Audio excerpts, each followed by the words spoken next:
एक बार फिर से महाराष्ट्र की राजनीति में उछाल आया है।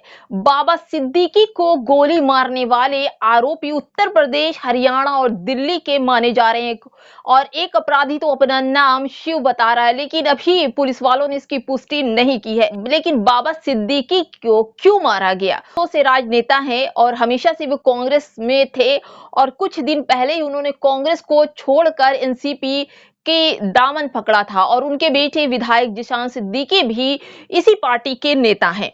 फिलहाल दोस्तों हम आपको बता दें कि बाबा सिद्दीकी की इफ्तार पार्टी बॉलीवुड में काफी सुर्खियां बटोरती थी और तमाम बड़े छोटे जो बॉलीवुड के अभिनेता थे, अभिनेत्रियां थी, उनकी पार्टी में शिरकत करना अपना गौरव समझते थे। सलमान खान के साथ उनकी नजदीकियां कुछ ज्यादा ही थी, क्योंकि सलमान खान पर हुए जानलेवा हमले और उनके घर पर फायरिंग के चलते बाबा सिद्दीकी ने मीडिया को बाइट भी दी थी और कहा था कि जो लोग हैं उन पर सख्त कार्रवाई की जाए। और फिलहाल उसके बाद उनके पिता के ऊपर भी हमले हुए। इसको लेकर बाबा सिद्दीकी ने कई ऐसे बातें की और आज बाबा सिद्दीकी का उनके ही बेटे जिशान सिद्दीकी के ऑफिस के ठीक सामने बांद्रा में उनकी हत्या कर दी गई। जबकि बाबा सिद्दीकी को पुलिस प्रोटेक्शन मिली थी, लेकिन जो मारने वाले आरोपी थी उनको पता था कि किस टाइम कैसे उन्हें अकेले पाया जाए और उनको मार दिया जाए। बाबा सिद्दीकी पैदल कुछ काम से ऑफिस से निकलकर रोड पर जा रहे थे और वहीं पर कुछ देर पहले से ही ताक लगाई आरोपियों ने ताबड़तोड़ 5 राउंड में बाबा सिद्दीकी को वही गोली मार दी। 3 गोली लगने के बाद बाबा सिद्दीकी ने दम तोड़ दिया, क्योंकि गोली बड़े ही नजदीक से लगी थी, क्योंकि वहां के डीएसपी का यही कहना है। फिलहाल दोस्तों वारिस पठान जो कि एआईएमआई के नेता हैं, उन्होंने साफ कहा कि ये जो कुछ हो रहा है ये महाराष्ट्र की राजनीति में कुछ उलटफेर होने वाला है और इसलिए बाबा सिद्दीकी को रास्ते से हटाया गया क्योंकि वो अल्पसंख्यक थे। बड़ा सवाल है दोस्तों कि अल्पसंख्यक होना क्या इस राज्य में, इस देश में गुनाह हो गया है कि धीरे धीरे उन तमाम बड़े अभिनेता, राजनेता या फिर मंत्री, विधायक हो, उनको रास्ते से हटा दिया जा रहा है। फिलहाल दोस्तों इन सब चीजों की जो चर्चाएं चल रही है वो लॉरेंस बिश्नोई के ऊपर चल रही है, क्योंकि लॉरेंस बिश्नोई ने ही सलमान खान पर हमले किए थे और उसके टच में बाबा सिद्दीकी सलमान खान के बड़े ही करीबी जाने जाते हैं, ऐसा वारिस पठान ने बताया है। फिलहाल दोस्तों एकनाथ शिंदे यानी कि महाराष्ट्र के मुख्यमंत्री जो सीएम है,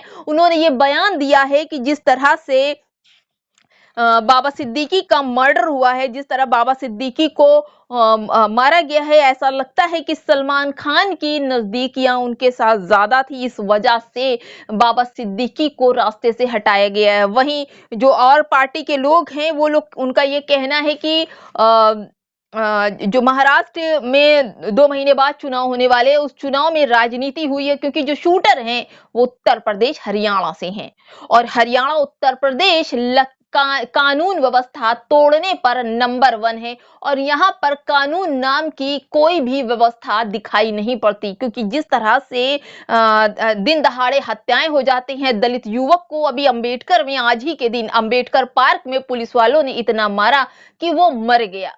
यानी दलित और मुसलमानों पर इस तरह से हत्याएं हो रही हैं, जिसको लेकर कई ऐसे सवाल खड़े होते हैं दोस्तों कि आखिर ऐसा क्यों जो लोग सेलिब्रिटी हैं, जो अपनी कौम को मतलब कुछ तरह से मजबूत हो रहे हैं, कुछ लोग अपने मजबूती को आगे बढ़ा रहे हैं, राजनीति में उतर रहे हैं और उनका ही खात्मा हो जा रहा है। फिलहाल दोस्तों बहुत सारे सवाल हैं कि वहां की महाराष्ट्र की कानून व्यवस्था किस कोने पर है।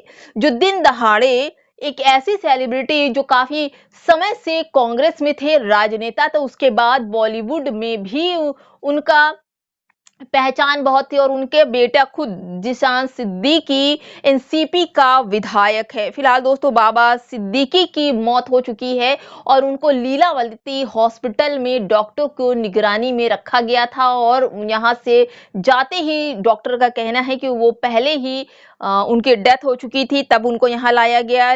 लीलावती हॉस्पिटल में लोग पहुंच रहे हैं, सेलिब्रिटीज जो हैं वो पहुंच रही हैं और ये एक अफसोस की बात है कि जब राजनेता, सेलिब्रिटी जिनके पास बहुत सारे पुलिस वाले आपस में होते हैं, उनकी ही सुरक्षा नहीं तो आम आदमी की सुरक्षा कैसे हो सकती है? चाहे वो बीजेपी शासित प्रदेश हो, चाहे वो कांग्रेस शासित प्रदेश हो या फिर महाराष्ट्र का एनसीपी प्रदेश हो।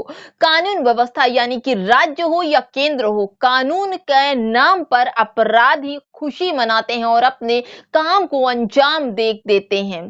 फिलहाल दोस्तों, हम फिर अपनी बात को दोहराते हैं। प्रयागराज में सांसद अतीक अहमद की हत्या भी इसी तरह से हुई थी।